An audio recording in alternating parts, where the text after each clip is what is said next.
প্রতিটা মানুষের ভেতরেই আছে দুটো সত্তা, একটা তার মন আর একটা তার বুদ্ধি। বুদ্ধি সবসময় আমাদেরকে বলে জীবনে সেই কাজগুলো করো যেগুলো করলে তুমি তোমার লক্ষ্যে পৌঁছতে পারবে। বুদ্ধি সবসময় বলে ডিসিপ্লিনের সাথে চলো জীবনে যদি কিছু নতুন কিছু অর্জন করতে যাও। বুদ্ধি আমাদেরকে সবসময় বলে জীবনের মধ্যে আত্মনিয়ন্ত্রণ নিয়ে আসো যাতে তুমি সহজে তোমার সফলতার কাছে পৌঁছতে পারবে।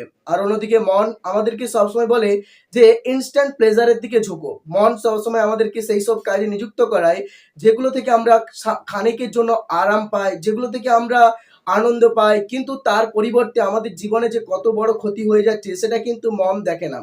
কেউ যদি তার জীবনে তার মন তার ইমোশনের দ্বারা পরিচালিত হয় তাহলে সেই ব্যক্তি কখনো জীবনে সেই জায়গায় পৌঁছতে পারবে না বা সে তার জীবনে সাকসেসকে অর্জন করতে পারবে না।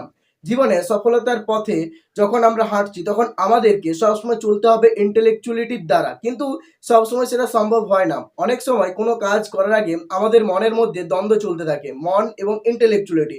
এবং প্রায় প্রতিবারই প্রতি মানুষের ক্ষেত্রে দেখা যায় প্রতি মানুষের ক্ষেত্রেই তার মন জিতে যায় এবং সেই মানুষটা তখন তার ইন্টেলেকচুয়ালের কথা ছেড়ে দেয় এবং ইন্টেলেকচুয়ালিটি সবসময় আমাদেরকে সেই সব কাজই করতে বলে যেগুলো আমাদের জন্য ভালো, আর মন সেই সব কাজে নিযুক্ত হয় যেগুলো থেকে সে ক্ষণিকের জন্য আরাম পায়। তবে এখন প্রশ্ন হচ্ছে, মন কি আমাদের জীবনে সব থেকে বড় ক্ষতিকারক জিনিস? না, অবশ্যই না। মন তোমার জীবনে সবচেয়ে ভালো বন্ধু হতে পারে, আবার খারাপ বন্ধু হতে পারে, সেটা নির্ভর করছে তোমার উপর। তুমি যদি প্রথম দিকে তোমার মনকে যেভাবে ট্রেন্ড করবে তোমার মন সেভাবেই কিন্তু চলবে। তুমি যদি ভালো জিনিসের সাথে নিজের মনকে অ্যাডিক্ট করে নাও তাহলে এই মন তোমাকে সবসময় ভালো জিনিসের দিকেই নিয়ে যাবে এবং